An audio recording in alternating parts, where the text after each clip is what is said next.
नमस्कार, स्वागत है आप सभी का आपके YouTube चैनल शाकुंतलम क्लासेस में। और आज डिस्कस करने वाले हैं हम पाठ योजना, और पाठ योजना का विषय है पदार्थ विज्ञान। विद्यालय का नाम, आप जिस भी विद्यालय में अपना ट्रेनिंग कर रहे हैं आप उस विद्यालय के नाम को लिखेंगे। दूसरा आपका है छात्राध्यापक या फिर छात्राध्यापिका का नाम। जो लड़के हैं वो छात्राध्यापक लिखेंगे और लड़कियां छात्राध्यापिका। फिर आप 6 कॉलम का एक टेबल तैयार करेंगे जिसमें आप दिनांक, कक्षा, वर्ग, विषय, कालांश और अवधि को मेंशन करेंगे। जिस भी दिन का आपको पाठ योजना बनाना है आप उस दिनांक को लिखेंगे। कक्षा, जिस कक्षा के बच्चों का पाठ योजना तैयार कर रहे हैं वो कक्षा लिखनी है। वर्ग यानी कि सेक्शन, विषय पदार्थ विज्ञान, कालांश पीरियड, अवधि 40 मिनट। प्रकरण यानी कि टॉपिक, तो प्रकरण यहाँ पर है कार्बन। सामान्य उद्देश्य में आप देख पाएंगे कि पूर्ववत लिखा है, क्योंकि वही सामान्य उद्देश्य हमें बार बार लिखना होता है। तो अक्सर हम आपके टीचर्स भी आपको यही सलाह देते होंगे कि आप पूर्ववत लिख सकते हैं। ये मतलब जैसा पहले लिखा गया है वही चीज़। दूसरा आपका है विशिष्ट उद्देश्य, स्पेसिफिक एम्स। इस पाठ के अध्ययनोपरांत छात्र क्या क्या बता पाएंगे। तो ज्ञानात्मक उद्देश्य में आप देख पा रहे हैं छात्र कार्बन के विषय में ज्ञान प्राप्त कर सकेंगे। बोधात्मक उद्देश्य, छात्रों को कार्बन की अवस्था तथा उपयोग का ज्ञान कराना। प्रयोगात्मक उद्देश्य, प्राकृतिक वस्तुओं में उपस्थित कार्बन की पहचान कराना। शिक्षण विधि, व्याख्यान सह प्रदर्शन विधि। शिक्षण सहायक सामग्री में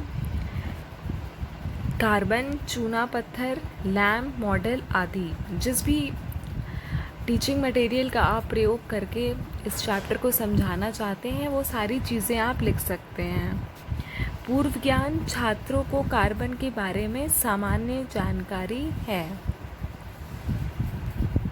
प्रस्तावना यानी कि आपके इंट्रोडक्टरी क्वेश्चंस, छात्राध्यापिका कथन और छात्र कथन।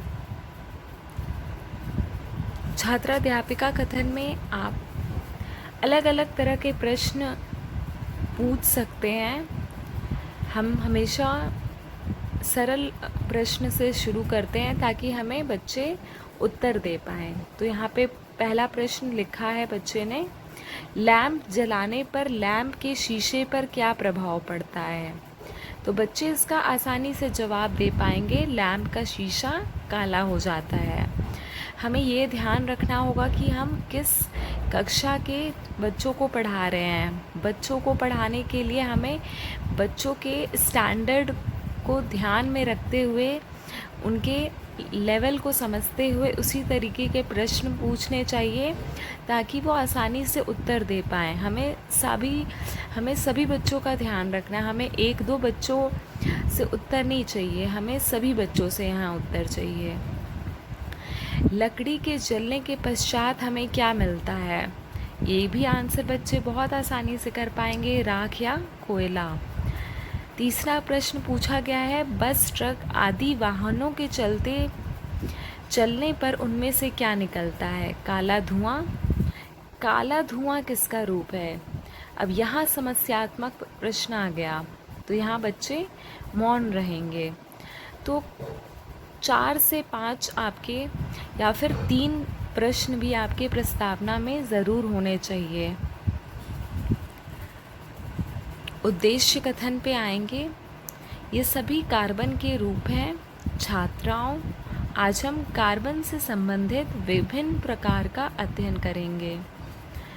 प्रस्तुतिकरण, यहाँ पे आप 5 सेक्शन में डिवाइड करके एक टेबल तैयार करेंगे। पहले में आप लिखेंगे प्रकरण, दूसरे में आप क्रम संख्या, तीसरे में आप लिखेंगे छात्राध्यापक या फिर छात्राध्यापिका कथन, चौथे में आप छात्र कथन लिखेंगे कि बच्चे क्या आंसर कर रहे हैं, और फिर पांचवे में शामपट कार्य यानी कि ब्लैक बोर्ड वर्क।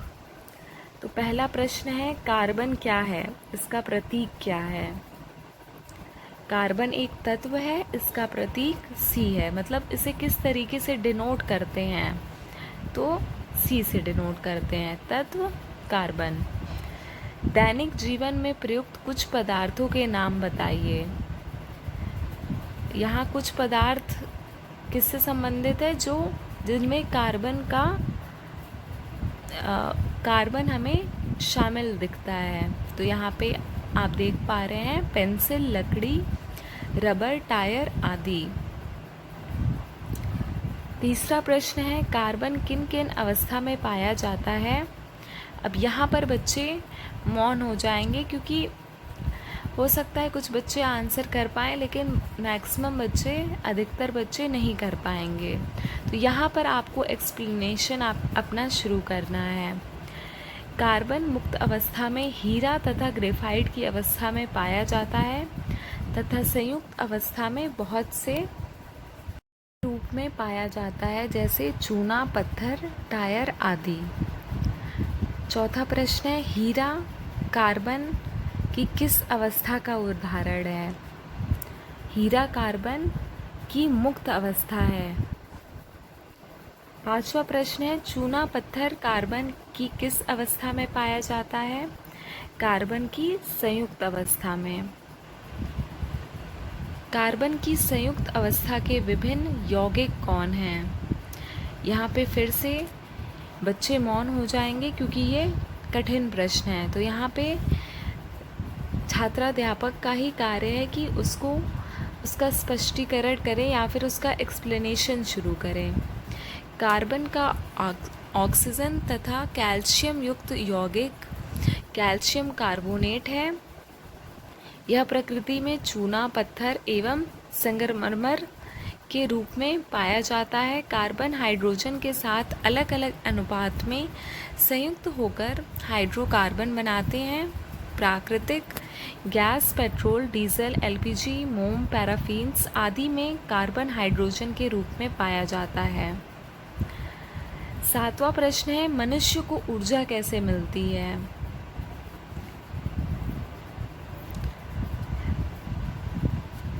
बच्चे इसका आंसर करेंगे भोजन द्वारा। अब यहाँ पे आप देख पा रहे हैं कि बहुत कंजस्टेड वे में लिखा है।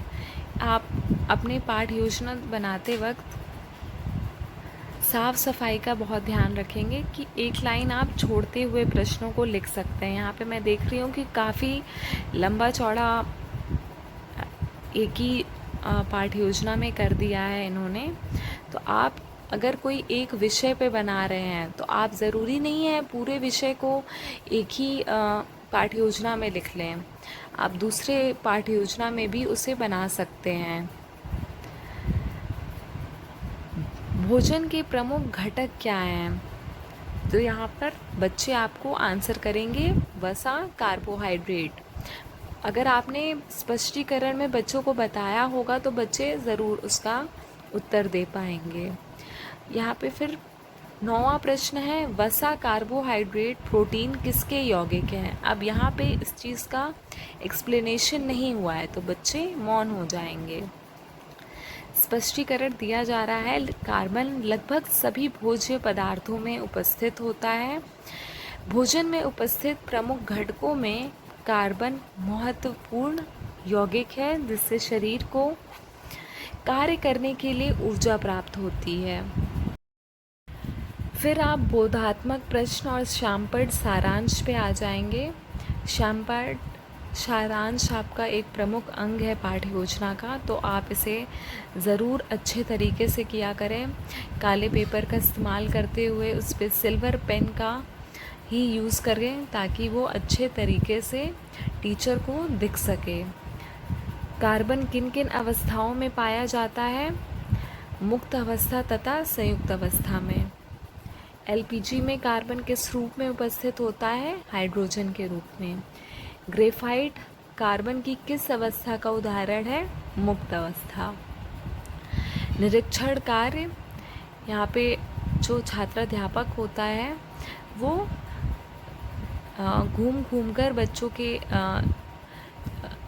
सीट्स पर जाकर देखता है कि बच्चों ने शामपट कार्य को अपने कॉपी में ठीक तरीके से उतारा है कि नहीं। छात्राध्यापिका द्वारा कक्षा में घूम घूमकर छात्रों की अभ्यास पुस्तिका का निरीक्षण किया जाएगा। पुनरावृत्ति प्रश्न, कार्बन क्या है, इसका प्रतीक क्या है? कार्बन के संयुक्त अवस्था में विभिन्न यौगिक के नाम बताइए। कार्बन का अपरूप क्या है? और गृह कार्य में हीरा कार्बन की किस अवस्था का उदाहरण है? लिख कर लाएं। तो इस तरीके से आप अपने पदार्थ विज्ञान का पाठ योजना तैयार कर सकते हैं और मैं और भी पदार्थ विज्ञान के पाठ योजना को लेकर आऊँगी और मेरी कोशिश यही रहेगी कि हिंदी के छात्रों के लिए पाठ योजना मैं लेकर आऊँ। और अगर आपको ये वीडियो पसंद आए तो आप इसे ज़रूर लाइक, शेयर और सब्सक्राइब करें और बने रहें अपने YouTube चैनल शाकुंतलम क्लासेस में। धन्यवाद।